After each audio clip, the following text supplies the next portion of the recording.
Assalamualaikum warahmatullahi wabarakatuh. Waalaikumsalam warahmatullahi wabarakatuh.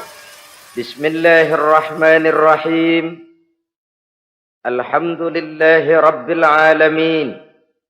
Wassalatu wassalamu ala ashrafil anbiya'i wal mursalin, imamil muttaqin, sayyidil ghurril muhajjalin, sayyidina wa maulana Muhammadin wa ala alihi wa ashabihil mujahidin at-tahirin, amma ba'du. Saudara-saudara kaum muslimin rahimakumullah. Dalam kehidupan ini, pada satu sisi memang kita harus melaksanakan berbagai kegiatan amal ibadah.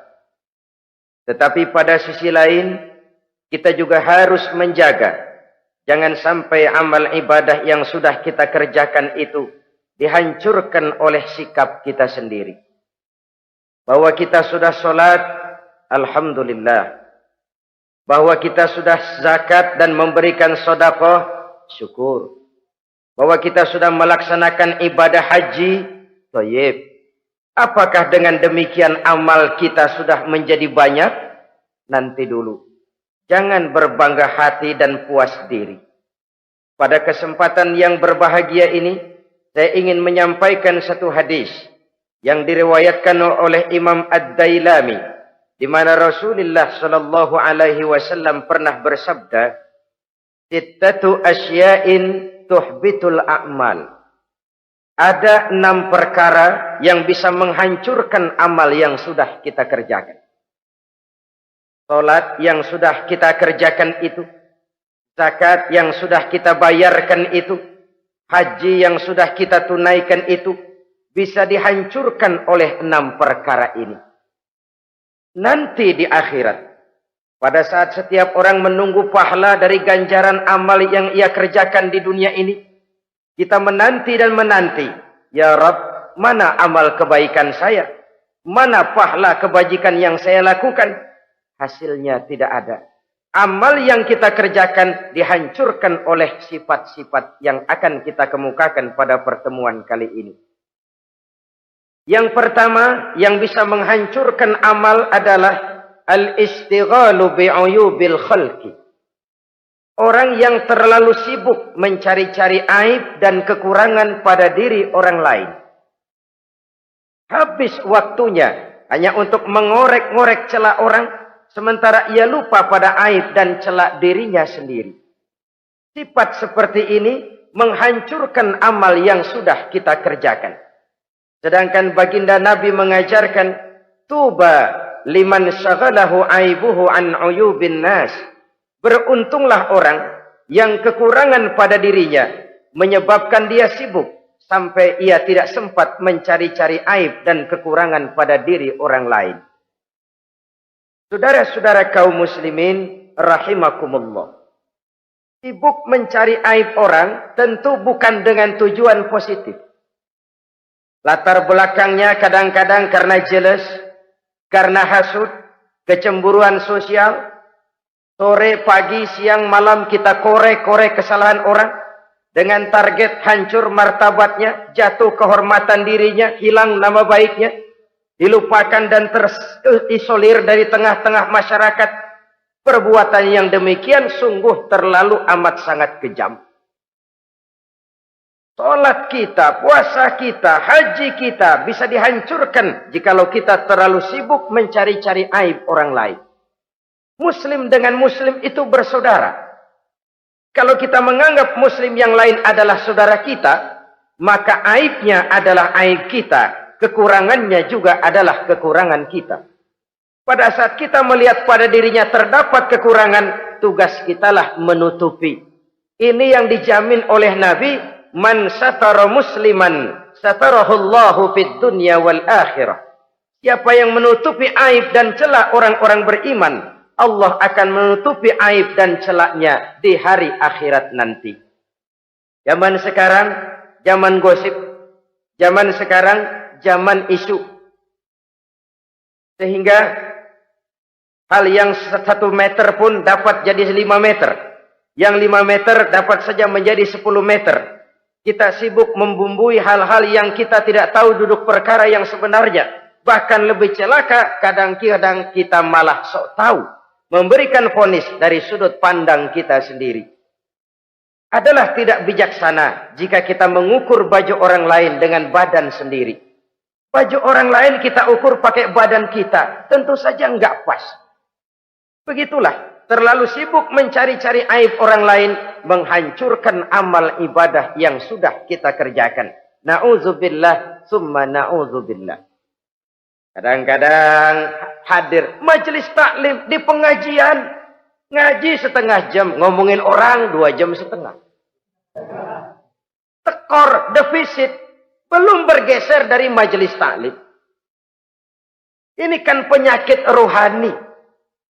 Di mana kedudukan kita antara sesama muslim bagaikan satu tubuh. Kalau yang satu sakit, yang lain ikut merasakan sakit. Yang satu terhina, yang lain ikut merasakan terhina. Jadi pada saat kita melihat aib orang lain, kita ceritakan di mana-mana, kita bongkar di mana-mana, tentu satu hal yang jelas, kita tidak senang kepada orang itu. Kita tidak senang kepada orang itu. Dan kalau sudah tidak senang, maka fungsi persaudaraan bisa berubah menjadi permusuhan. Oleh sebab itu, kalau ada 2 orang berselisih, boleh kita bohong untuk mendamaikan 2 orang tadi. Misalnya si A sama si B berantem nih, jengkel, marah-marahan. Saudara datang ke rumah si A. A, saya dengar kamu lagi marahan sama B. Iya itu si B, kurang ajar. Bangsat, bajingan, tengik. Pokoknya kalau ketemu, awas. Ah, saya kira sih enggak begitu. Tadi saya ketemu B, dia bilang malah kangen sama sampean. Dia pengen ketemu. Ingat masa lalu zaman sebantal berdua, sebatang rokok berdua. Dia kangen pengen ketemu. Padahal si B enggak ngomong apa-apa sama saya. Saya olah sedemikian rupa sampai si A tenang. A tenang, saya datang ke rumah B. B, katanya kamu lagi marahan sama si A. Iya tuh A, unyuk monyet. Udahlah, pokoknya kalau ketemu dia saya hantam habis. Barusan saya ketemu si A, dia bilang pengen ketemu ente. Pengen ngobrol kayak dulu, mengembalikan keharmonisan yang hilang, mengembalikan kehangatan persaudaraan yang lenyap. Si A tenang, si B adem. Kenapa? Karena bohong saya. Kesana saya ademin, kesini saya ademin. Jenis bohong seperti ini berpahala. Kenapa? Tujuannya mendamaikan orang yang sedang berselisih. Tapi kan orang bermental seperti ini jarang. Yang banyak kan tukang kompor sekarang.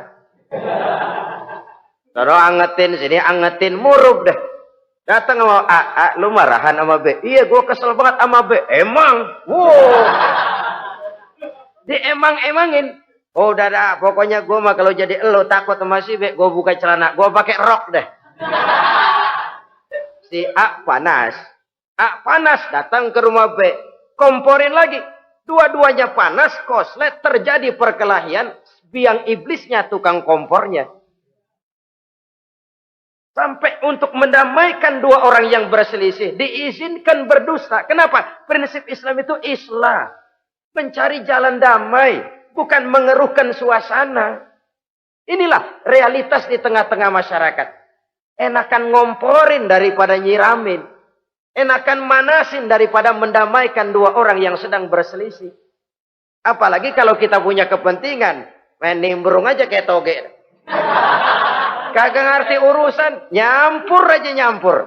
Toge kan begitu, toge. Ada laksa nimbrung, ada gado-gado ngikut, ada kredok masuk. Kagak ngerti juntrungan masalah, main nyampur aja nyampur.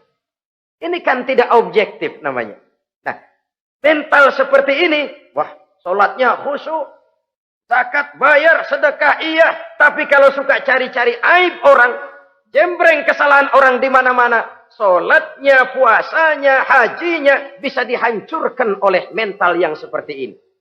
Jangan bangga-bangga, sholat saya sudah banyak, puasa saya hebat, mantap, haji saya tiap tahun mondar-mandir ke Mekah. Tapi kalau mental seperti ini masih ada, waspadalah. Amal yang kita kerjakan bisa hancur oleh mental, sikap mental kita sendiri. Ini yang pertama. Yang bisa menghancurkan amal terlalu sibuk mencari-cari aib orang lain. Satu. Yang kedua, saudara-saudara, wa qaswatul qalbi.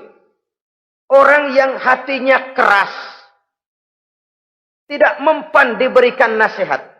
Baik nasihat yang datang dari luar dirinya, ataupun nasihat yang datang dari dalam dirinya. Hatinya keras.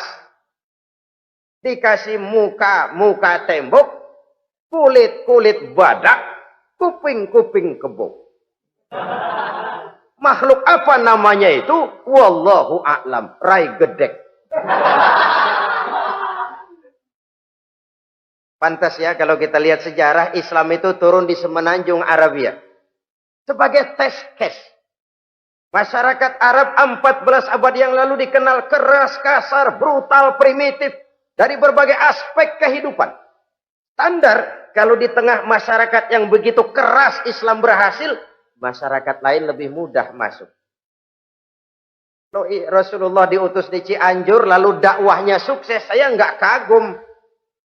Paling-paling datang Nabi ke Cianjur disambut dengan ramah. Enggak, Rasul. Ayo nama kumaha Rasul wae, ayo nama itu.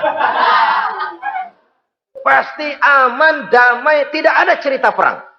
Tapi Masya Allah, turun di tengah satu struktur sosial yang keras, kasar, primitif. Menghadapi orang yang hatinya keras seperti ini. Apa prinsip kebijaksanaan yang dilaksanakan oleh Rasul dalam menerapkan syariat Islam? Pertama, at-tadrij fit tasyri'. Dalam melaksanakan syariat, prosesnya melalui tahapan. Contoh. Jahiliyah dulu itu paling senang sama mabuk. Geng. Binteler. Oh, jahiliyah itu kalau sudah mabuk nggak cuman minum, mandi pakai arak. Subhanallah. Mandi pakai arak. Menghadapi masyarakat yang seperti ini, apa strategi syariat Islam? Mula-mula ayat yang turun. Yas'alunaka 'anil khamri wal maisir qul fihima ismun kabirun wa manafi'un linnas. Mereka bertanya kepadamu hai Muhammad tentang arak. Katakan, arak itu ada manfaatnya tapi juga ada bahayanya. Bahayanya lebih besar daripada manfaatnya. Tidak diharamkan dulu, tidak. Cuman dikasih sen. Teler emang enak. Oh, melayang ke langit. Cuman ada bahayanya. Bahayanya lebih besar daripada manfaatnya. Dikasih gambaran, dikasih sen. Tidak diharamkan mutlak dulu, tidak. Bertahap dikit dulu. Nih. Urusannya begini nih. Ada manfaatnya, tapi ada bahayanya. Bahayanya lebih besar daripada manfaatnya. Jak rasio berpikir. Setelah tahu bahayanya lebih besar, kan dikit-dikit mulain jauh. Mulain ngurangin, jaga jarak. Setelah ada jarak, turun peringatan kedua. La taqrabus salata wa antum sukara. Jangan dekati solat kalau kamu lagi mabuk. Solat sehari semalam 5 kali. Berarti 5 kali mereka harus jaga diri. Jangan sampai mabuk. Makin jauh. Setelah jauh sekali, kira-kira tidak goyah, turun vonis. Innamal khamru wal maisir wal ansab wal azlamu rijsun min amali syaitan fajtanibu la'allakum tuflihun. Arak itu najis, kotor, perbuatan setan. Jauhi, pasti kamu akan beruntung. Baru timbul hukum haramnya. Orang udah nggak kaget. Kenapa? Pagi-pagi udah dikasih sen. Bahayanya lebih besar. Kalau sholat jangan, kalau mabuk jangan mendekati sholat. Makin jauh. Ini tahapan. Sama juga kita kan. Begitu jebrol lahirnya cuman susu ibu. Gedean dikit sang Ambon. Kan gitu. Gedean dikit pisang ulek. Gedean dikit nasi. Udah gede bener jengkol jejelin. Proses. Coba bayi begitu lahir kasih pisang batu, tenggeng. Gak kuat. menerima, belum waktunya. Ini proses yang dilaksanakan oleh strategi syariat Islam untuk mengobati penyakit qaswatul qalbi ini. Keras hati. Syariatnya bertahap. Tidak drastis. Tidak kalau sudah begitu ya mesti begitu. Tidak. Konsep kedua, taklilut takalif, menyedikitkan beban. Coba kita lihat, seluruh konsep agama, kalau kemampuan melaksanakan perintah berkurang, stressing perintahnya ikut turun. Angkat tuh beras 100 kilo. Nggak kuat pak, 30 kilo dulu deh. Ntar balik lagi, lama-lama juga habis. Ini konsep untuk mengobati qaswatul qalbi. Bertahap. Semua perintah agama itu begitu. La yukallifullahu nafsan illa wus'aha. Allah tidak memberikan beban kecuali sesuai dengan kemampuan yang dimiliki oleh seseorang. Kalau kemampuan melaksanakan perintah berkurang, stres perintahnya juga ikut menurun. Salat wajib diri. Kalau mampu. Gak bisa pak salat berdiri. Salat dengan berbaring. Kalau mampu. Berbaring gak bisa pak. Pinggang kurap. Salat pakai isyarat. Kalau mampu pakai isyarat tidak bisa. Dalam hati setiap kemampuan melaksanakan perintah berkurang, stres perintahnya juga menurun. Taklilut takalif ini juga salah satu strategi mengantisipasi kerasnya hati. Nah.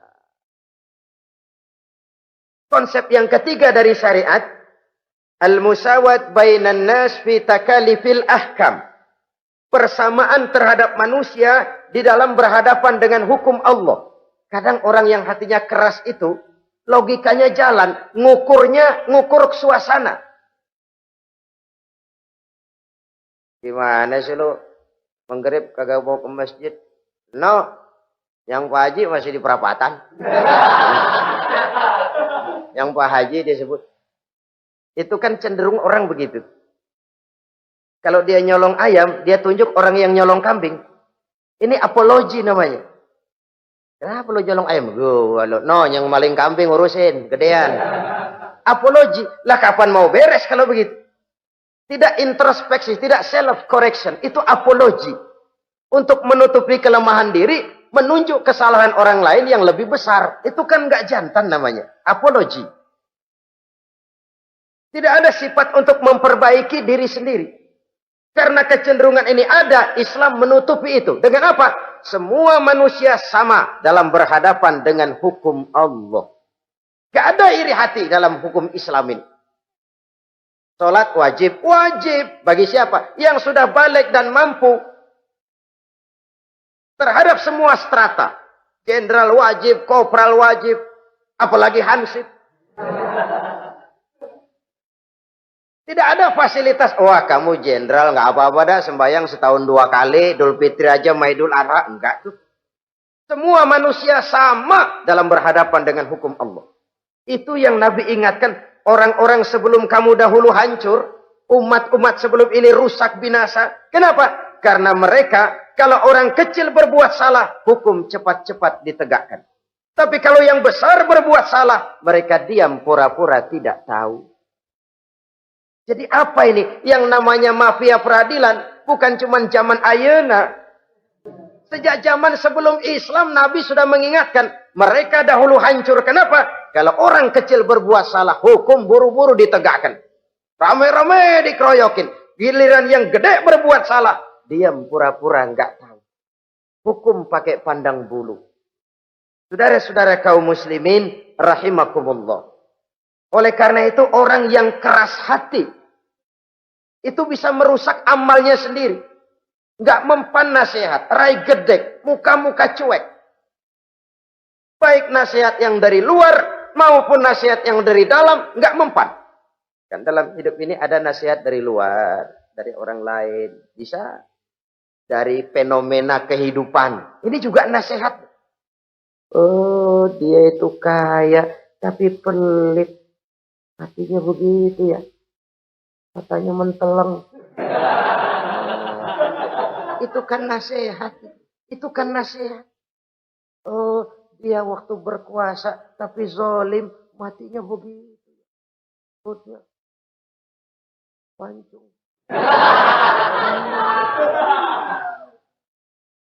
Fenomena kehidupan yang kita lihat, yang kita dengar, yang kita saksikan, itu semuanya bisa nasihat.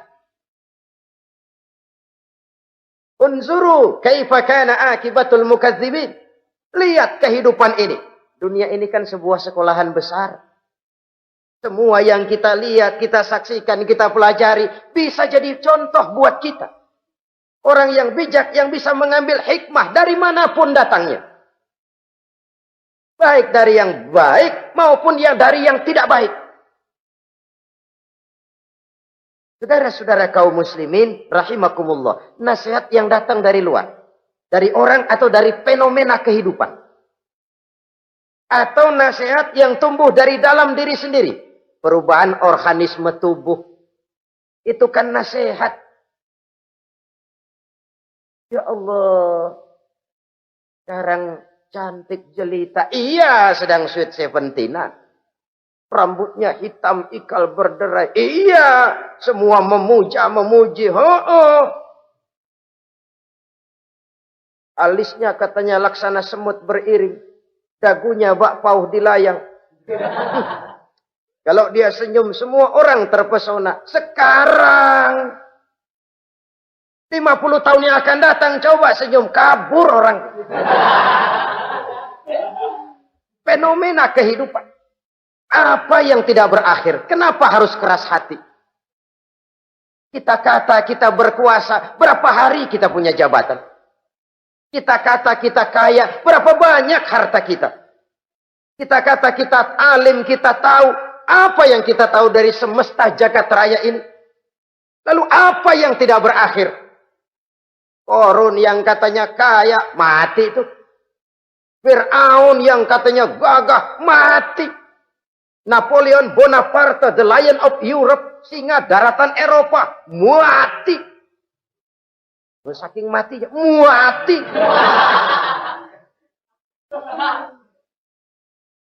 Kenapa harus keras hati?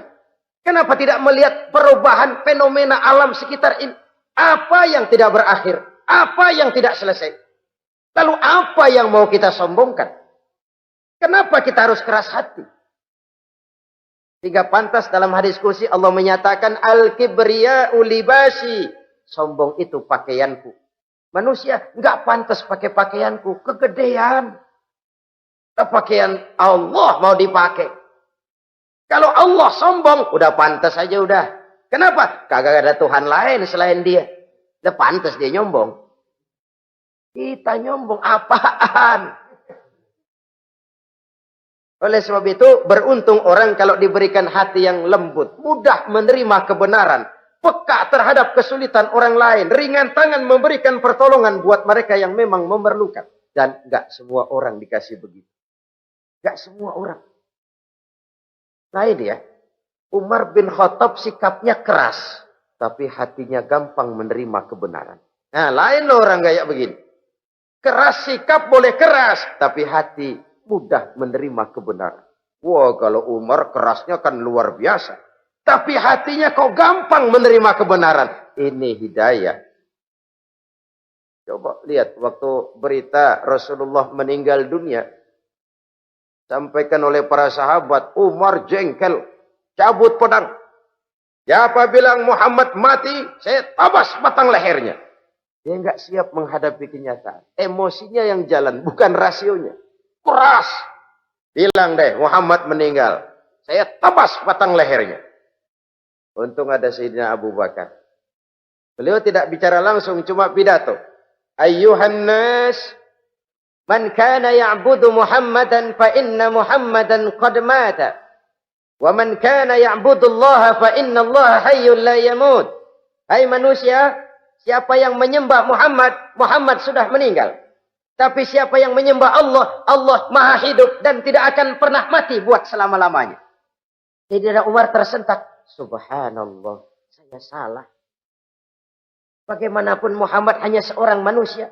Saya cinta dia, saya suka dia, nyawa saya pertaruhkan untuk dia. Tapi dia manusia dan saya tidak menyembah Muhammad. Ia sadar akan kekeliruannya, berlinang air matanya. Keras sikapnya, tapi lembut hatinya. Nah, yang kayak begini, bagus. Ini udah sikap keras, hati keras, yaitu tadi. Muka tembok, kulit buadak, kuping kebo. Diapain aja udah nggak mempan aja udah. Susah yang kayak begini. Saudara-saudara, ma'asyiral muslimin rahimakumullah. Jadi yang kedua yang bisa menghancurkan amal kita, orang yang hatinya keras.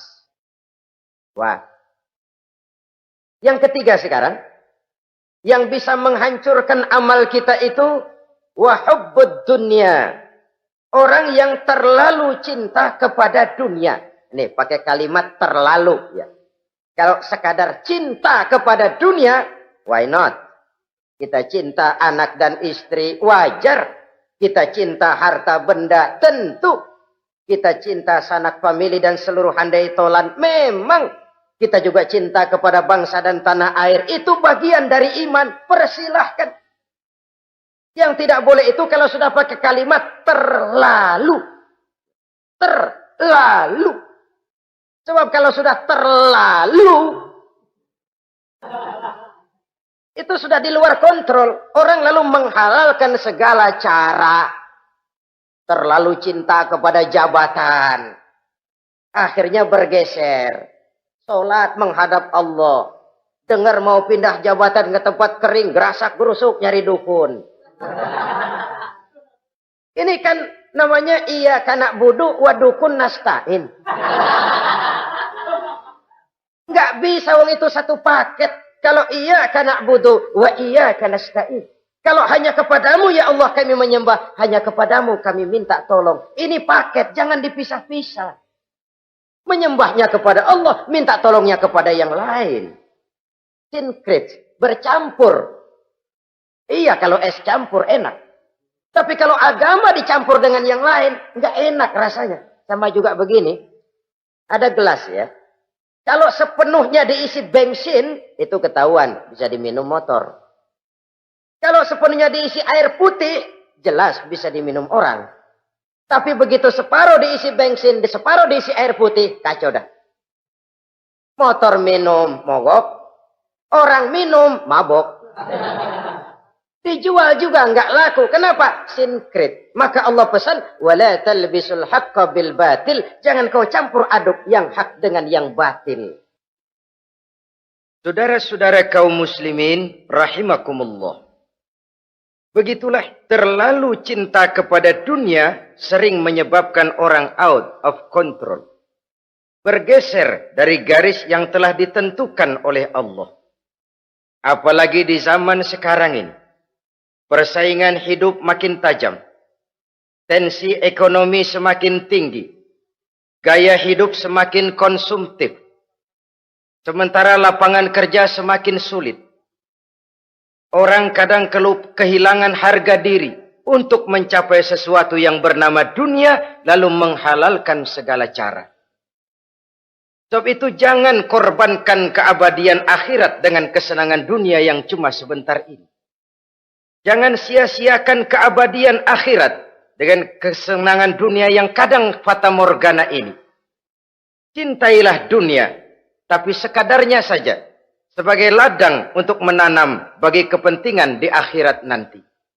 Terlalu cinta kepada dunia bisa menghancurkan amal yang sudah kita kerjakan. Ini yang ketiga. Yang keempat, wa qillatul haya. Orang yang sedikit rasa malunya. Rasa malu merupakan bagian daripada nilai-nilai keimanan. Apabila rasa malu berkurang, artinya nilai iman juga ikut menurun. Kita melihat sekarang ini banyak orang pakai pepatah Arab dalam hidup ini. Bul ala zamzam fatu'raf, kata orang Arab. Kalau kepengen terkenal, kencingi sumur Zam-Zam. Itu bakal ngetop ke seluruh dunia. Sumur Zam-Zam dikencingin. Itu akan terkenal ke seluruh dunia. Terkenal apanya? Terkenal gilanya. Jadi apa maksud pepatah ini? Kalau pengen cepat terkenal, bikin yang aneh-aneh. Yang orang lain nggak kerjain, kerjain. Yang orang lain nggak pakai, pakai. Nanti kan aneh, dilihat orang. Kalau dilihat orang kan cepat ngetop. Pantas apa tidak nomor 18. Yang penting terkenal aja dulu dah. Artinya apa? Rasa malu dikuburin. Rasa malu disingkirin. Kalau sudah sedikit rasa malu, tidak terhalang melakukan perbuatan-perbuatan yang negatif. Satu contoh. Tujuan utama diperintahkan berpakaian itu kan menutup aurat. Tapi Rasul pernah mengatakan, satu saat nanti akan muncul perempuan, nisaun, kasiyat, ariyat, ma'ilat, mumilat, ru'usuhunna ka'asnimatil bukhtil ma'ilat. Kepalanya ditata begitu rupa persis kayak punggung onta. Itu rambut lagu apa tahu deh. Ini kan fenomena berpakaian tapi telanjang. Kenapa? Yang dikejar mode, yang dikejar merek. Kiblatnya Paris, London, Roma. Imamnya siapa? Pierre Cardin, Christian Dior, Escada, Etienne Egner. Merek yang dikejar, mode yang dikejar, aurat pontang-panting. Ditambah oleh tayangan-tayangan berbagai iklan yang merangsang anak-anak kita untuk hidup konsumtif. Iyo. Cocok iyo jeng urang yo. Terangsang dia untuk konsumtif. Dihadapkan kepada kenyataan. Suasana ekonomi enggak menunjang. Orang tua lemah ekonominya. Dia lihat sekelilingnya, ternyata yang lain juga begitu. Banyak teman senasib, kumpul. Disingkirkan rasa malu. Akhirnya tukang bajai ditodong. Qillatul haya, sedikit rasa malu. Kalau sedikit rasa malu, dia tidak terhalang lagi melakukan perbuatan-perbuatan yang negatif. Dan itu berarti menghancurkan amal-amal yang lain. Sebab itu budaya malu ini sangat penting. Coba kalau dia hinggap di hati seorang pejabat. Pejabat yang punya rasa malu, Masya Allah, membawa manfaat yang besar buat rakyatnya. Contoh saja ya, di Jepang itu ada Perdana Menteri Hosokawa, saudara-saudara dengar. Baru 8 bulan jadi Perdana Menteri. Dia dijuluki Mr. Clean, Mr. Bersih. Diisukan terlibat skandal cuma 4-6 miliar rupiah. Itu pun buat kampanye kemenangan partainya. Diisukan begitu rupa, malu Hosokawan.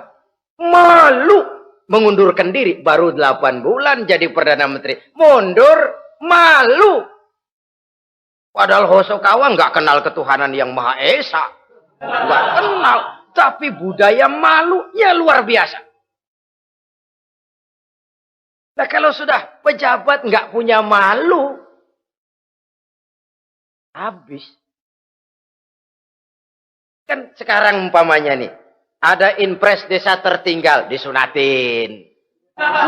Sampai marah betul itu Bapak, para pimpinan negara kita itu. Tidak ada maaf bagi pejabat yang nyunatin IDT. Kenapa? Kan tipis rasa malu. Turun dari atas, sunatin. Turun ke bawah, sunatin. Turun ke bawah, sunatin lagi. Nyampe bawah, tetelan doang dikit banget. Kebanyakan tukang sunat, saudara-saudara. Budaya malu yang nipis. Orang kaya kalau punya budaya malu, bawa rahmat bagi lingkungannya. Ulama kalau punya rasa malu, nggak jual ayat menghalalkan yang haram, mengharamkan yang halal. Bagaimana Kiai? Haram! Karena belum dapat bagian. Begitu dapat jatah, haram dikit dah. Kiamat umat kalau sudah kayak begini. Budaya malu di segala strata sekarang ini menipis. Dan itu tentu berangkat dari kualitas keimanan. Ini yang perlu dipompa ke permukaan. Dan Dilematis memang sering terjadi. Satu contoh, pada satu sisi kita menggalakkan proyek pariwisata. It's okay, kita perlu devisa.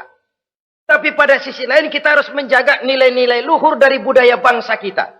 Jangan sampai kemasukan wisata mancanegara, lalu budaya mereka yang tidak sesuai juga ikut kita serap. Bule masuk ke Indonesia, pakaian seenaknya, dia mau udah pantas aja udah. Perempuan ayab-ayaban ke pasar pakai kutang doang, bule pantas aja. Bocah kita ayab-ayaban ke pasar pakai kaos kutang, perempuan mana panok melulu.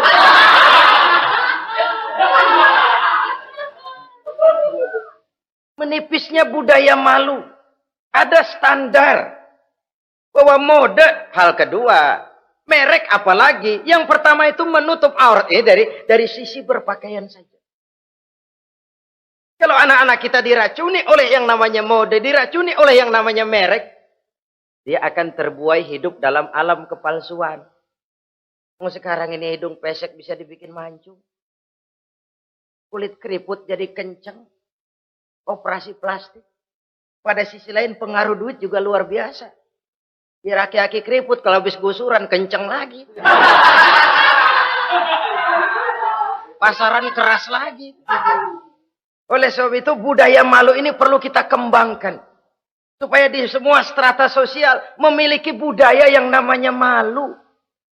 Sederhana memang, tapi tidak semudah mengucapkannya. Sampai-sampai dijadikan taruhan, al-haya'u minal iman. Rasa malu itu bagian daripada iman. Dan malu yang tertinggi, kalau sudah punya malu kepada Allah, itu puncak. Puncaknya di situ.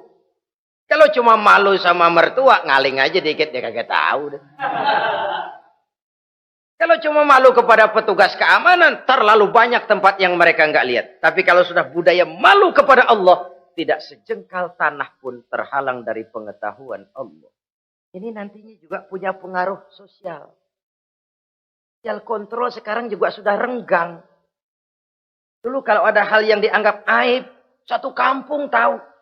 Malunya selebar awak. Sekarang budaya hidup sudah individualis. Tetangga mau apa kayak cuek aja udah.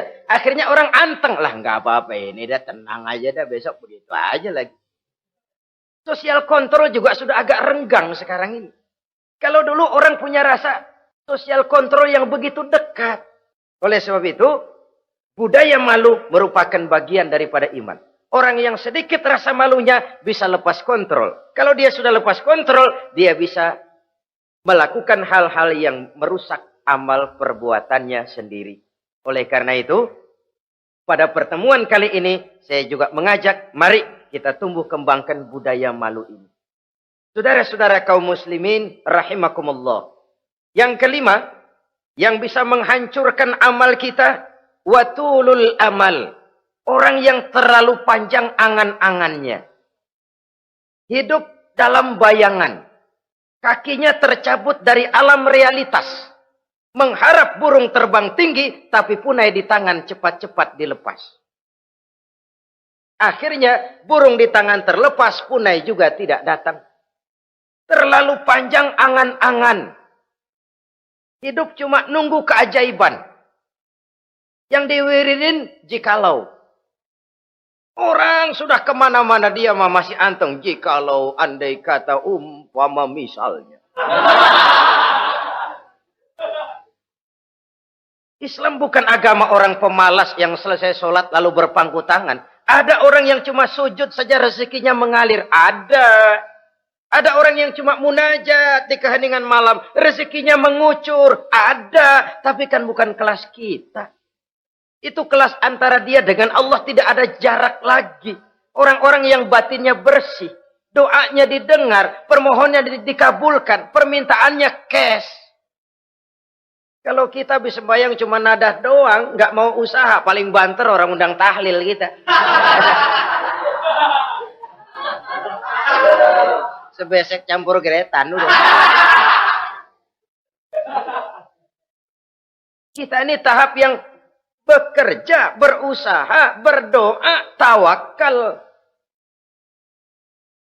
Pernah dalam satu sholat Jumat Rasulullah di masjid. Ada seorang sahabat Baduy. Datang dari pedalaman mau sholat Jumat. Turun dari onta cepat-cepat masuk ke masjid. Ditegur oleh Rasul. Ontamu sudah kamu ikat? Belum ya Rasul. Kenapa? Saya tawakal kepada Allah. Marah Rasul. Keluar. Ikat ontamu. Masuk lagi ke masjid. Baru tawakal. Sederhana sekali. Tapi inilah gambaran kehidupan. Ikat ontamu baik-baik. Baru tawakal. Kalau nggak diikat. Udah tawakal. Terus hilang. Tawakalnya salah.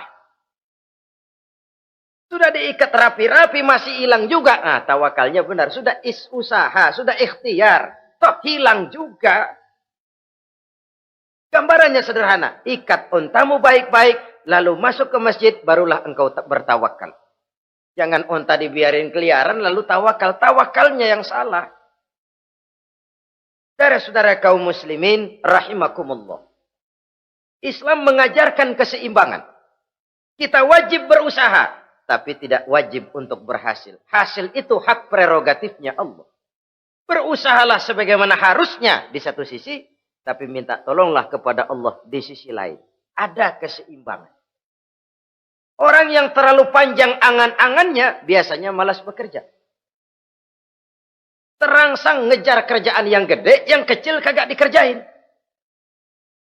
Akhirnya yang kecil lewat, yang gede kagak datang. Padahal rezeki itu kan yang penting mudawamahnya ya, rutinnya. Biar banyak tapi begitu sekali datang banyak, begitu stop 10 tahun kagak datang terus. Sengsara juga. Yang penting mudawamah, kontinunya itu. Biarin duit sih banyak, asal rutin aja. Gak apa-apa. Tulul amal, terlalu panjang angan-angan. Hidup di alam bayangan. Terlepas kaki dari akar kenyataan. Hidup ini kan kenyataan, harus dihadapi secara nyata. Islam ini agama yang wajar, hiduplah secara wajar.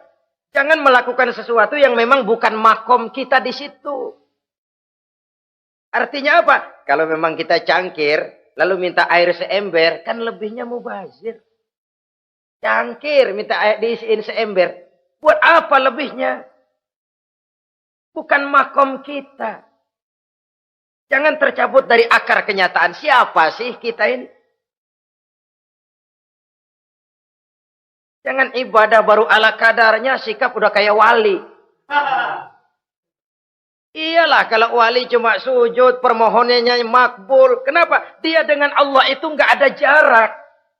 Kita, lapisan dosa kita yang bikin jarak. Makanya sering dijelaskan ya.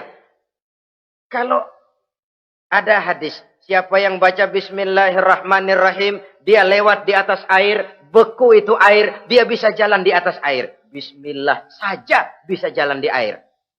Tapi kan soalnya kemudian, Bismillahnya orang yang bagaimana? Model kita, maaf lah, 1000 kali baca Bismillah, lewat di empang, tenggelam kita. Bukan Bismillahnya yang lain. Yang baca mentalnya, pribadinya yang lain. Makom kita belum di situ. Kalau memang makom kita masih harus berusaha, berusaha. Bahwa nanti Allah berikan rizki lewat jalan yang tidak kita sangka-sangka. Itu sih urusan Allah. Itu sih haknya Allah. Tapi urusan kita harus berusaha sebagaimana harusnya kita berusaha. Ya, emang jodoh dari Tuhan, apanya pakai nyari, nanti juga aja datang. Datang cuma nenek-nenek kali.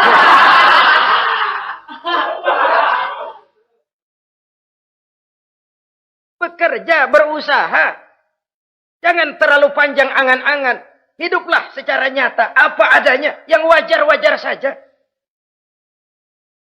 Tinggal di gubuk reot, hidup pakai gaya jet set. Ngagul dah. Sama merek mobil kenal banget, mobil orang-orang. Udah bukan main kalau ngomong deh. Di atas awan hidupnya. Di atas awan. Ngomong kagak ada yang kecil deh. Gak pakai juta udah. Miliar. Triliun. Ngerokok tetap aja ngombe.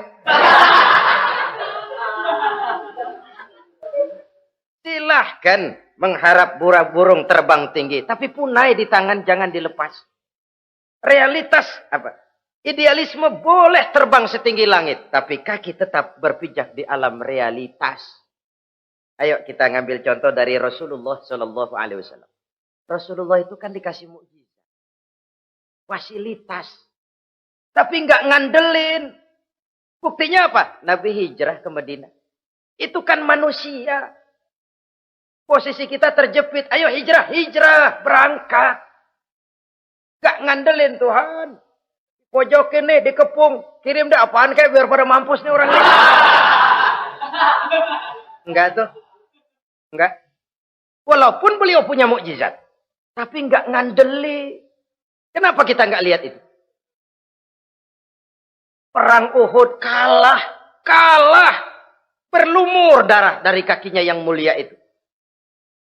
Kalau ngandelin mujizat, apa pantas Nabi kakinya sampai berdarah? Apa pantas sampai kalah? Kenapa enggak rekes, simsalabim, hancur musuh? Tidak, beliau tidak tercabut dari akar kenyataan. Beliau manusia, hidup dan berjuang secara manusiawi. Perkara Allah mau kirimkan mukjizat, itu haknya Allah. Waktu di Taif, saudara masih ingat. Dilontari dengan batu, menghindar ke kebun anggur. Turun malaikat Jibril, Muhammad, innallaha amaroni an uti'ak. Allah perintahkan saya datang menemuimu di sini untuk mendengar komandomu. Sekarang apa mau kamu? Kalau mau kau orang Taif yang melontari kau dengan batu hancur, saat ini saya angkat Jabal Uhud. Saya timpakan mereka biar mati semua. Bagaimana? Dalam keadaan terpojok, dilemparin batu, dikeroyokin, menghindar ke kebun anggur, turun Jibril nawarin bantuan. Apa jawab Nabi? Jangan Jibril. Jangan. Saya diutus bukan buat ngancurin orang. Saya ini rahmah bagi alam.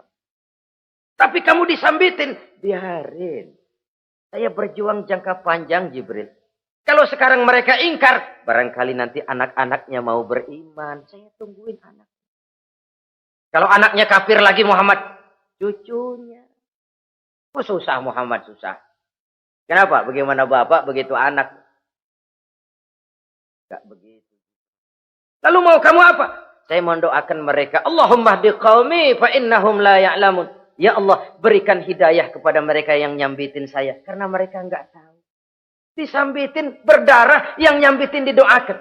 Pada satu sisi ini menunjukkan tingginya akhlak Nabi. Pada sisi lain ini menunjukkan Nabi juga mengatur strategi secara manusia. Tidak simsalabim.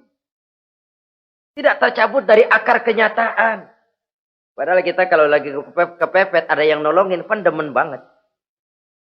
Kali mah kalau kita yang jadi nabi tuh, disambitin orang, turun Jibril, bagaimana hancurin? Sikat Jibril dah.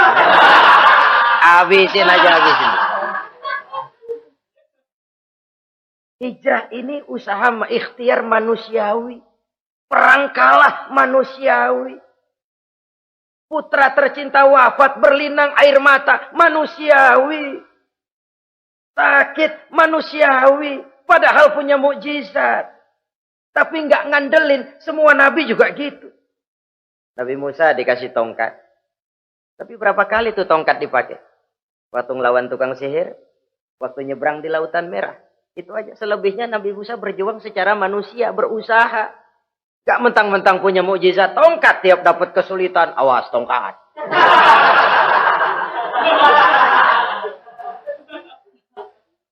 Utuh manusiawi. Ini Rasul. Kenapa kita nggak lihat itu?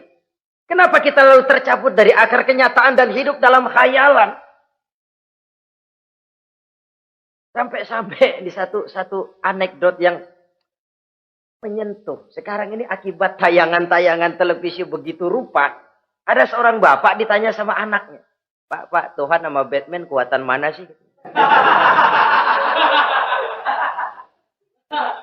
Logikanya sudah dipenuhi oleh gambaran Batman. Bahwa Batman itu kuat, gagah, menolong yang lemah. Timbul logika. Kuatan mana sama Tuhan? Katanya. Pengaruh yang dia lihat itu membentuk opini. Sama juga sekarang coba lihat ibu-ibu. Kalau udah Cassandra, itu masakan ditinggal tuh angus di dapur. Angit tuh tempe. Saudara-saudara kaum muslimin, rahimakumullah. Begitulah yang kelima, yang bisa menghancurkan amal kalau orang terlalu panjang angan-angan. Hiduplah secara wajar karena Islam memang agama yang wajar. Jangan melakukan sesuatu yang memang bukan makom kita di situ. Jangan melakukan sesuatu yang memang bukan posisi kita di situ. Kullun ya'mal ala syakilatih. Jangan minta ayam menggonggong. Jangan minta kambing mengeong. Bukan bagiannya. Bukan bidangnya. Sama juga orang ngomong, apaan mubalik kerjanya ngomong doang. Sekarang kan zaman pembangunan. Mana ada mubalik ngurus irigasi. Nah, kalau mubalik ngurus irigasi, apa lurah mau ngajar PK? Jangan tercabut dari akar kenyataan. Toh prinsip modern saja mengajarkan the right man on the right job. The right man on the right place. Orang harus ditempatkan sesuai dengan bidangnya. Jangan tercabut dari akar kenyataan. Inilah kita dan inilah yang harus kita lakukan.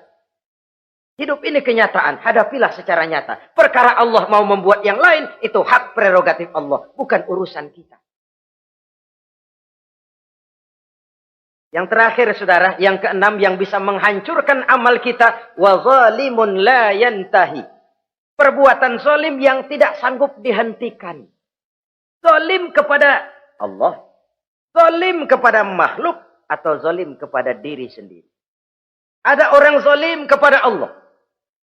Begini banyak nikmat yang diberikan Allah, nggak sanggup dah kita ngitungnya. Dari bangun tidur sampai tidur lagi nikmat nggak pernah berhenti itu. Bahkan kita tidur sendiri.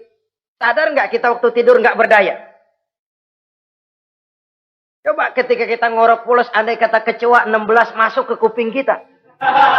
Siapa yang mau jagain? Siapa yang mau jagain? Nikmat. Belum pernah nikmat Allah berhenti. Begini banyak nikmat yang diberikan. Dan Allah cuma minta satu, syukuri nikmat itu. Kalau kamu syukuri, aku tambah. Kalau kamu ingkar, asal tahu saja azabku itu pedih, kata Allah. Orang yang zalim kepada Allah, orang yang tiap hari memakan nikmat Allah, tapi enggak pernah mensyukurinya. Akaltum ni'mata rabbikum walam tashkurulah. Kamu makan nikmat Tuhanmu, tapi enggak pernah kamu bersyukur kepadanya.